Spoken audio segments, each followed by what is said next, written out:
Sesuatu yang kamu benci jangan terlalu benci, karena boleh jadi yang kamu terlalu benci itu membawa kamu berkah atau kebaikan buat diri kamu. Begitu pula sebaliknya, kalau kamu mencintai sesuatu jangan terlalu cinta, karena boleh jadi yang kamu terlalu cinta itu bisa merusak kamu.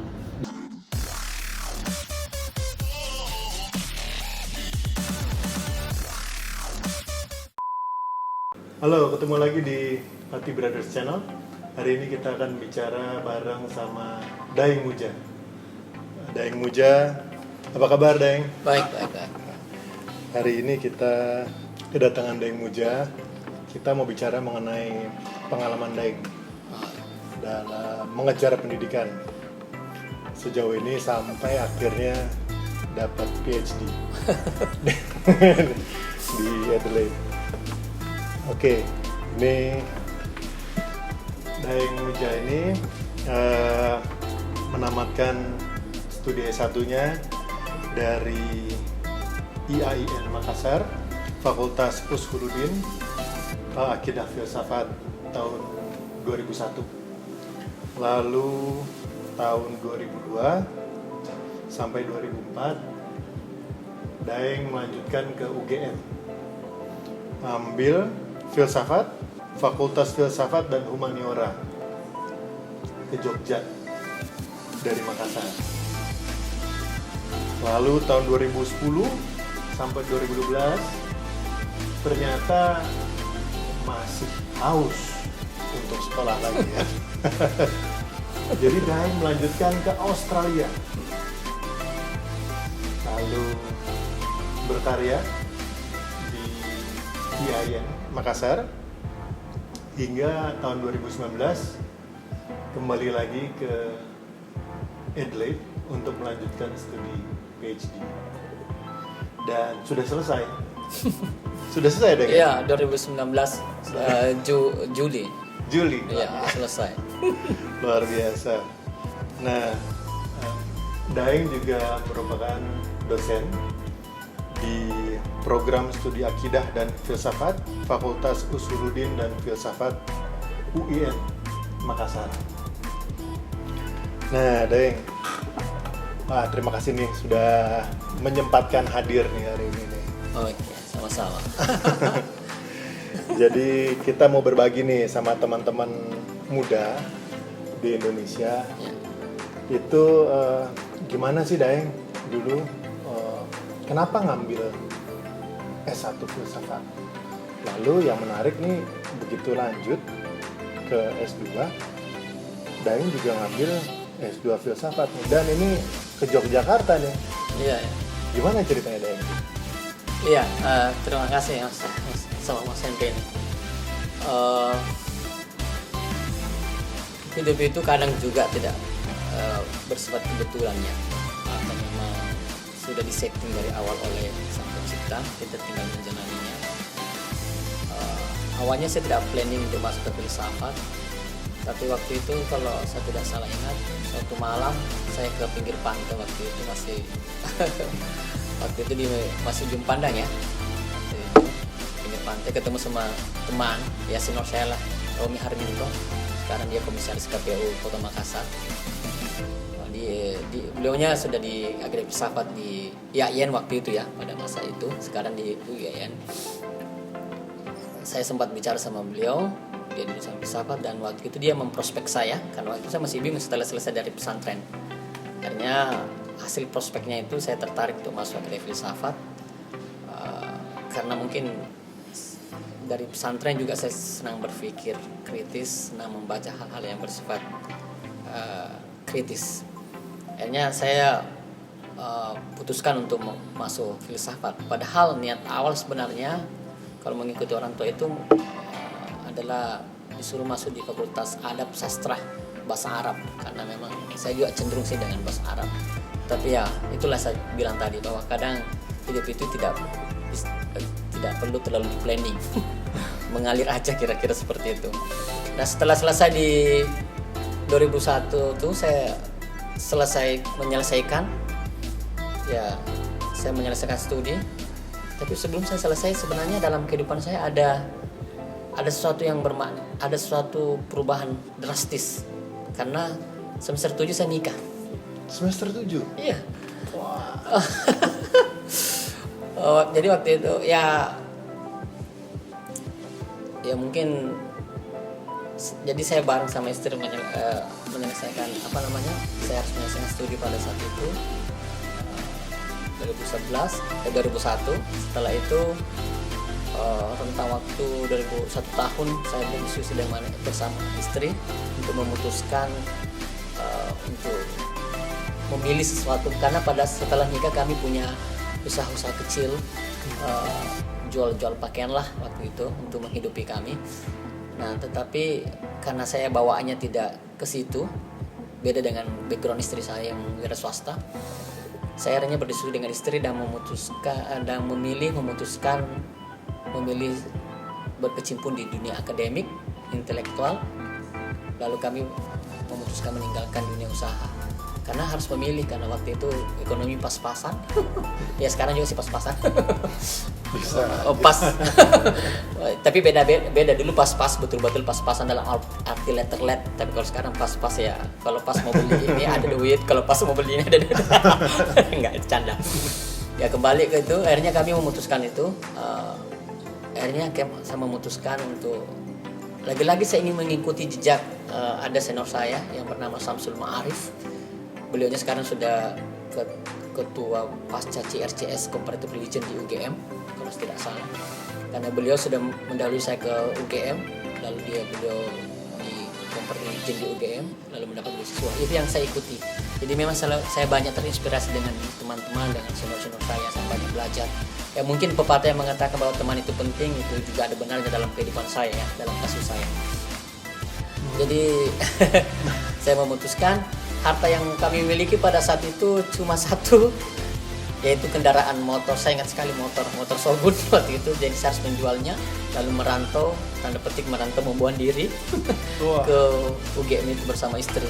Jadi kami tinggalkan kota Makassar awal 2002 Januari. Ya saya masih waktu itu karena meninggalkan kota Makassar melalui kapal laut. Kapal laut? Iya, kapal Pelni waktu itu. Ya, saya masih ingat kapal itu Lambelu namanya. Saya catat dalam buku diary itu karena itu sangat berkesan ya. Jadi waktu itu di pelabuhan itu nggak ada yang mengantar kecuali ada adik satu aja, yang lainnya melepaskan dengan doa saja. Dan itu saya kira itu paling cukup bagi saya. Jadi setelah lulus S1, ya, tahun berikutnya ya, berangkat ke Yogyakarta. Ke Jogja, Januari 2002. Itu sudah sempat daftar di UGM saat belum. itu? Jadi waktu itu semuanya remang-remang. Tapi ada sebuah keyakinan bahwa ya lagi-lagi keyakinan berdua dengan istri saling mendukung waktu itu. Keyakinan bahwa akan dapat beasiswa. Jadi kami terus memvisualisasikan akan dapat beasiswa pada saat itu dan visualisasikan hal-hal yang positif saja, tidak negatif, karena kami tidak mau berpikir yang negatif karena kami tidak mau gagal. Ya artinya itu semacam doa memantapkan keyakinan itu. Itulah kira-kira doa. Lalu kami cuma berpikir positif akan dapat beasiswa, karena kami tidak tahu kalau tidak dapat beasiswa seperti apa jadinya, karena ya prinsip orang Bugis Makassar kalau merantau, sekali merantau nggak bakal pulang kalau nggak berhasil. Kira-kira seperti itu, nggak boleh pulang. Sekali layar terkembang, pantang bidu kembali. Oh iya, kira-kira begitu. Wah, jadi tahun 2002 Iya. setelah tiba di Yogyakarta, Iya. belum daftar. Iya. Bagaimana itu, kan harus ada persiapan tuh Dek, Iya. kalau mau daftar beasiswa. Iya. Jadi waktu itu beasiswa yang saya mau didik pada saat itu adalah BPS, itu dari pemerintah Indonesia. Terima kasih untuk pemerintah Indonesia. Tapi pendaftaran waktu itu bulan 4 ya, April. Dan salah satu syaratnya harus ada nilai TOEFL kalau bahasa ya kan, di UGM secara umum. Nah, apalagi pada saat itu saya juga ingin berniat untuk mengambil 2 jurusan, filsafat dengan comparative religion. Ya, dengan pertimbangan ekonomis, kalau 2 kesempatan itu berarti kan opportunity-nya lebih besar dibandingkan kalau ngambil 1. Iya. Ya, seperti itu. Nah, comparative religion ini adalah kelas internasional kerjasama UGM dengan Temple University Amerika, dan 80% atau 90% itu berbahasa Inggris, makanya harus dipersiapkan. Nah, untuk mempersiapkan itu saya singgah di kampung bahasa Inggris yang orang kenal dengan Pare, Kediri. Itu di Setelung Rejo sebenarnya, di kampung Pare, dan kabupaten Kediri, Jawa Timur. Artinya saya bersama istri singgah di situ selama 3 bulan belajar bahasa Inggris di situ. Saya belajar dari Bu ya. Khusus untuk mempersiapkan TOEFL. Khusus itu salah satu bagian dari persiapan untuk masuk di UGM sebagai bagian dari usaha. Seperti itu. Jadi ya saya bersama dengan istri saya belajar di kelas reading, writing dan structure, sementara istri juga tidak mau tinggalan, dia belajar speaking waktu itu. Jadi itu ya. Belajar bersama dong. Oh ya, saya sejak S1 akhir itu sudah bersama dengan istri. Karena istri adalah motivator utama. Itu di Yogyakarta untuk mencari akomodasi gimana saat itu? Apakah ada teman di sana atau benar-benar jalan aja, berangkat aja dulu? Ya, itu seperti yang saya tadi sebutkan bahwa saya terinspirasi dengan teman saya, senior saya Samsul Ma'arif. Jadi waktu sana saya langsung kontak Samsul Ma'arif, teman saya, dan beliau yang membantu saya untuk akomodasinya, dan saya langsung ke rumahnya. Kebetulan di rumahnya masih ada rumah kosong. Ya, bersama teman-teman yang tadi yang Romeo Harminto juga itu. Jadi itu keduanya ini senior saya di waktu S1 dan saya sudah anggap saudara semua, jadi saudara. Jadi berbarengan di sana saat itu? Iya, satu rame-rame? Rame-rame. Oh. Ya cuma bedanya karena saya punya istri. Itu senior saya tapi belum, masih bujang. Oh. Ya, wah, 3 bulan di sana. 3 bulan dia. Ya. Gimana rasanya, Deng? Tinggal jauh dari orang tua. Oh, itu untuk pertama kali berarti ya, dan sudah berkeluarga juga.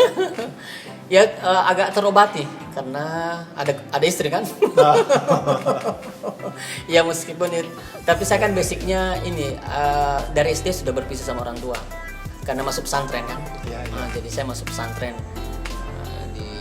jauh dari rumah, jauh dalam konteks pada saat itu ya, karena transportasi agak susah.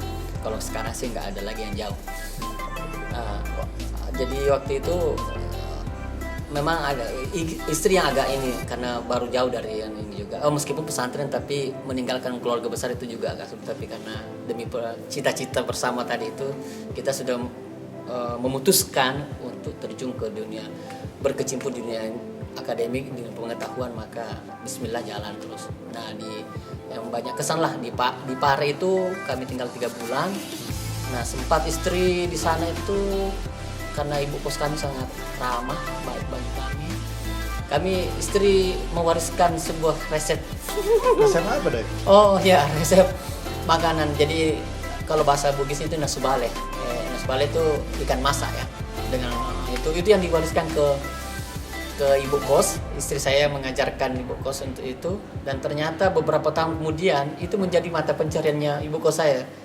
Karena ada teman selang beberapa tahun saya ketemu setelah saya meninggalkan Pare, dia ketemu sama saya, dia bilang, itu ada masakan ikan masak di sana. Ternyata katanya yang mewariskan sampai yang dengan ini ya, dengan istri. Oh iya, waktu itu alhamdulillah kalau menjadi mata pencarian, jadi kita jadi bermanfaat bagi orang lain.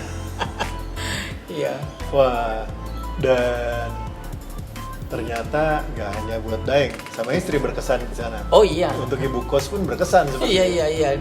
Ibu kos saya malah menangis itu waktu kami tinggalkan. Oh iya. Iya, menangis, dan dia suami istri itu, padahal suaminya itu kata orang sekitar situ preman, tapi alhamdulillah bagi saya dia orang baik. Mereka dia mengantar saya menangis. Saya masih ingat waktu istri saya sakit perut karena datang period. Yeah. Suaminya bapak kos saya itu naik sepeda ke pasar beli jamu untuk itu jamu. Wah, luar biasa. Iya, luar biasa. Itu rezeki anak soleha. Wah, lalu akhirnya diterima di UGM. Iya. Di UGM itu mengambil filsafat berarti ya. Iya. Nah, sempat nggak ada pertanyaan mungkin dari orang tua, kenapa ngambil S2, atau orang tua membebaskan? Pada prinsipnya orang tua membebaskan sih untuk itu. Tapi pada kasus saya waktu di S2, karena kebetulan alhamdulillah pada saat itu saya lulus di 2 studi tadi itu, comparative religion dengan filsafat. Tapi karena sumber beasiswanya 1, maka harus digugurkan 1. Nah, saya waktu itu dilema pada saat itu, saya konsultasi sama senior saya tadi, Samsul Ma'arif, terus konsultasi sama istri, lalu berdiskusi sama istri, lalu minta kepada Tuhan yang amanah. Akhirnya saya memutuskan untuk mengambil filsafat lalu mengundurkan diri di comparative religion. Ya meskipun administrasinya comparative religion pada saat itu sangat kecewa karena itu kan terseleksi hanya sekitar 25 orang se-Indonesia yang diterima. Jadi dia cuma bilang ke saya, kamu telah menutup orang banyak, tapi setelah diterima kamu ternyata tidak menerimanya. Nah, ya saya sih merasa bersalah juga, tapi kan ya saya pilihan sulit pasti itu. Iya, pilihan sulit. Tapi waktu itu yang saya pikirkan adalah konsistensi keilmuan saya basicnya filsafat. Nah, jadi saya mau agak ideal dalam hal konsistensi kepada kesambungan kesinambungan ilmu itu tadi. Makanya saya pilih filsafat. Pada saat konfirmasi ke orang tua ibu dengan bahasa daerah ya, bahasa Bugis, yang artinya kira-kira kalau mau jadi filsafat mau jadi apa? Mau jadi orang gila? Saya bilang nggak apa-apa, doakan saja yang terbaik waktu itu karena. Tapi kata ibu saya nggak apa-apa lah, karena satu-satunya pertimbangan ibu saya waktu itu karena ini dia melihat kakak yang mengambil jurusan ekonomi syariah. Nah, ekonomi syariah awal-awal tahun 2000-an kan sangat booming tuh, banyak tenaga lapangan kerjanya. Nah, ibu saya kepengen seperti saya juga, saya tidak ada berpikirnya, tapi kan setiap anak setiap ini punya beda-beda. Saya waktunya cuma mikirnya persoalan pekerjaan itu bukan tugas saya, tugas Tuhan. Tugasnya adalah bagaimana konsisten dengan ilmu. Nah, dengan ilmu itu mungkin semuanya akan terungkap. Ya. Jadi waktu itu dengan mengambil filsafat saya berniat semoga ini saya bisa dapat pekerjaan yang didoakan oleh orang tua, sekaligus boleh jadi mudah-mudahan saya juga bisa dengan ini mengenyam pendidikan di luar negeri. Karena comparative religion kan tadi berbahasa Inggris nih, bisa improve, tapi mudah-mudahan dengan ini meskipun tidak berbahasa Inggris tapi ada juga jalannya untuk mengimprove bahasa Inggris atau sekolah studi luar negeri. Ternyata doa ibu terjawab nih. Iya, karena saya dengar setelah selesai UGM, master di UGM, masuk bergabung sama IAIN saat itu. Iya, itu juga ya unik ya. Ya. Jadi ya Tuhan mendengar rintihan saya ya. Doa saya. Iya. Jadi pada saat itu saya ingat sekali, saya belum wisuda. Jadi secara administrasi belum semuanya selesai urusan. Di subuh hari itu, pagi hari saya dapat SMS dari teman, namanya Pak Muhaimin. Pak Muhaimin ini sudah dosen di UIN Makassar, satu fakultas dengan saya, senior saya juga. Dia SMS saya, dia menginformasikan bahwa ada formasi dosen filsafat umum yang dibuka. Baru dibuka saat itu. Sepengetahuan saya, sejak berdirinya IAIN waktu itu, baru kali itu dibuka filsafat umum ya. Kalau filsafat Islam atau pemikiran Islam itu biasa. Tapi ini dosen untuk filsafat umum, filsafat barat, itu baru kali itu. Akhirnya saya setelah mendapatkan SMS pada saat itu dari teman itu, saya cepat-cepat menyelesaikan semua administrasi, ujian, dan cepat wisuda. Dan setelah wisuda pokoknya satu hari setelah wisuda langsung pulang pada situ. Padahal masih ada kesempatan memperpanjang beasiswa, tapi saya bilang cukup sudah. Ini saya kira ada peluang yang lebih besar dibandingkan beasiswa yang memperpanjang. Hanya saya bismillah pulang ke Makassar waktu itu. Belum ada legalisasi ijazah, tapi saya sudah punya aslinya. Saya mendaftar waktu itu, alhamdulillah keterima secara berkas, dikasih nomor. Ini waktu yang ada lucu, waktu saya mengambil kartu ujian itu, bagian administrasi IAIN waktu itu mengatakan selamat Pak. Selamat apanya? Cuma Bapak yang mendaftar. Satu-satunya pendaftar adalah Bapak. Loh, memang nggak banyak jadi orang gila itu memang. Ini benar-benar seperti sudah direncanakan oleh Allah ya. Iya. Tempat itu didesain untuk Daeng seperti itu. Iya, karena sampai hari ini pun nggak pernah terbuka filsafat umum yang saya tahu ya. Ya. Wah, luar biasa. Saya nggak tahu itu skema tua, makanya saya bilang tadi hidup itu butuh planning, tapi jangan terlalu detail planningnya karena ada maha planning yang bukan berarti tidak di planning ya, tapi paling tidak terlalu saklek dengan planning. Karena apapun bisa terjadi. Iya, mengalir aja misalnya. Iya. Wah ini nih, jadi mungkin itu juga yang lalu mengawali dari berkarir di IAIN ini, lalu Daeng, kalau saya lihat CV Daeng nih tahun 2010 berangkat ke Australia untuk belajar lagi. Iya. Tapi bukan belajar S3 nih. Ambilnya master lagi. Ada ceritanya, Dek? Oh iya. Gimana nih? Itu panjang ceritanya kali ya.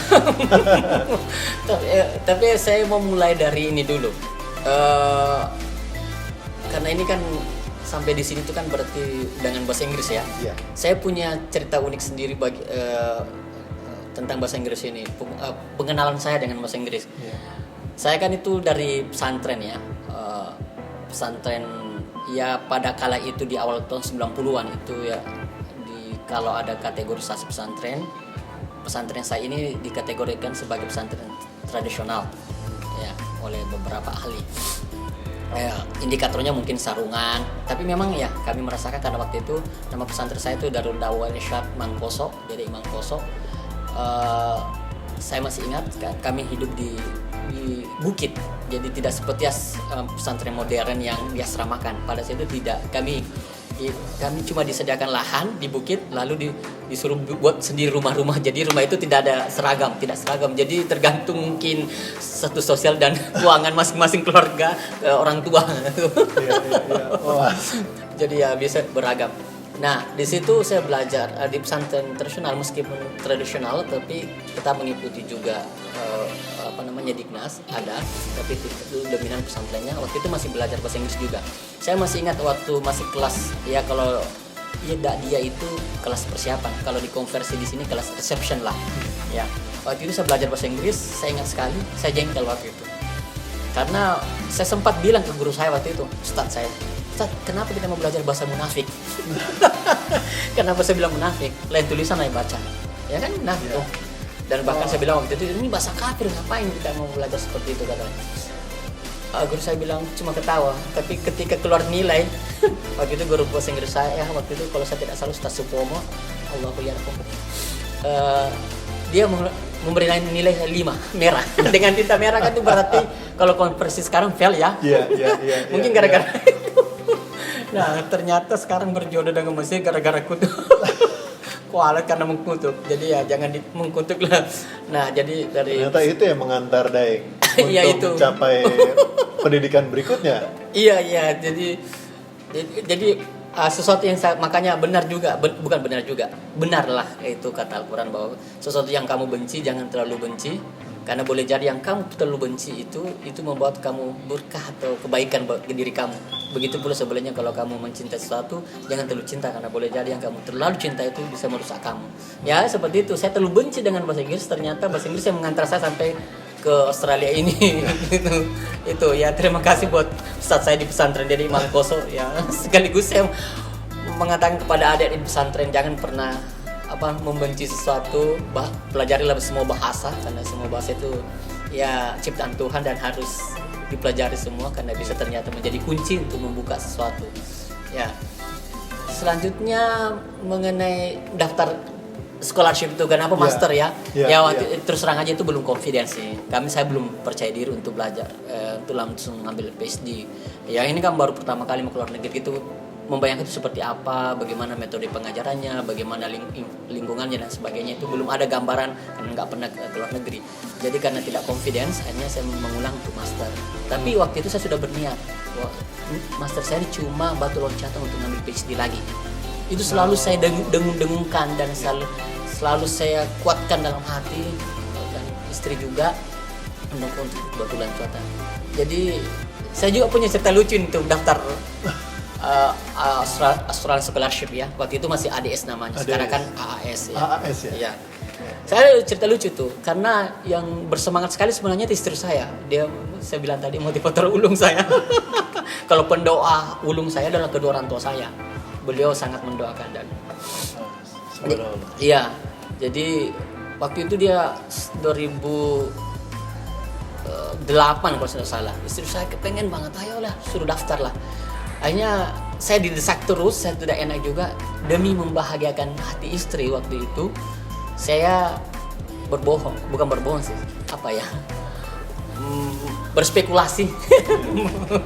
berspekulasi untuk mendaftar. Padahal saya tidak mendaftar, karena saya tidak tahu menau. Saya juga paham dengan kapasitas saya bahasa Inggris tidak ada dan sebagainya, harus betul-betul diimprove dulu. Nah, saya berani berbohong pada saat itu, berspekulasi demi untuk niatnya saya mengatakan kepada istri, saya sudah daftar dan saya sudah kirim, tolong didoakan aja. Padahal nanti saya apanya mau didoakan, mau tidak mendaftar kok. Saat itu istri percaya. Iyalah, percaya. Kan Jadi saya tambah perlu dipercaya. Jadi kepercayaan istri itulah yang menjadi bensin, Oh, jadi iya. penguat hati Daeng Iya betul. untuk daftar berikutnya, karena itu tahun 2008 saya cuma 2008 ya, spekulasi itu. Iya. Nah, 2008 berarti itu 2 tahun sebelum berangkat ya Daeng. iya, jadi saya itu daftar 3 kali. Wah, Ya, yang ketiga kalinya baru gol. Jadi Iya. ditolak itu biasa aja lah. Itu jangan putus asa dan sebagainya. Itu mendaftar itu sekali, bahkan kalau ditolak beberapa kali itu ada cerita. Ya, buktinya sekarang saya bisa dicerita. Mas Henry minta saya cerita. Ini karena ditolak. Coba kalau sukses terus kan biasa aja tuh. nah itu teman-teman. Jadi jangan lupa, kegagalan itu bukanlah akhir segalanya, tapi kegagalan adalah awal dari keberhasilan. Ini buktinya. Kegagalan itu kalau menurut Socrates, seorang filosof ini, adalah kegagalan itu sebenarnya adalah ketika kita terjatuh dan tinggal dalam kubangan tempat kita jatuh, itu kegagalan. Kalau kita move on, Selama itu kita bangkit nah, lagi. itu bukan kegagalan. Jadi kegagalan itu ketika jatuh dan diam di tempat yang jatuh, itu baru kegagalan. Jadi bukan jatuhnya yang gagal ya. Ya. Kita berdiam diri di tempat yang jatuh Ah. itu yang kegagalan. Kalau jatuhnya bukan kegagalan. Ya. Ini menurut Socrates ya. Ya. Nah, ya saya pahami. Wah, luar biasa nih. Nah, Daeng, itu lalu akhirnya berhasil Daeng untuk daftar ulang lagi. Ada cerita nggak kenapa ngambil subjek untuk PhD-nya? Itu Daeng ambil subjek mengenai Women Studies. Tuh, ini kita untuk master, Master ya, Daeng. dulu, iya, iya. Untuk master, Daeng ambil International Relations, Ya. bukan filsafat khusus lagi filsafat. Iya. Ada cerita khusus deh. Ya, waktu itu sebenarnya pertama filsafat tidak ada dalam list. Ada scholarship pada saat itu ya. Ya. Yang ada adalah social science. Saya kira menurut saya itu sangat terkait dengan ini. Social science, karena filsafat itu kan sebenarnya ibu dari ilmu. Lalu lahirlah beberapa anak ilmu. Nah, salah satu anaknya dulu sosiologi. Jadi menurut saya masih terkait. Dan yang kedua, pada saat itu saya berpikiran bahwa filsafat yang saya pelajari itu masih sangat theoretical oriented, terlalu teoritis. Jadi saya berpikiran bagaimana filsafat itu bisa diturunkan menjadi hal-hal yang bersifat aplikatif dengan cara misalnya menerapkan dalam kehidupan sosial. Nah, makanya salah satu pertimbangan saya kenapa mengambil itu. Nah, waktu itu yang paling mendekati adalah sebenarnya sih seperti awalnya saya mengambil resolusi konflik. Nah, resolusi konflik itu, nah itu menurut saya yang paling terdekat dengan misalnya nilai-nilai kemanusiaan, bagaimana mengadvokasi orang-orang yang terjajah, bagaimana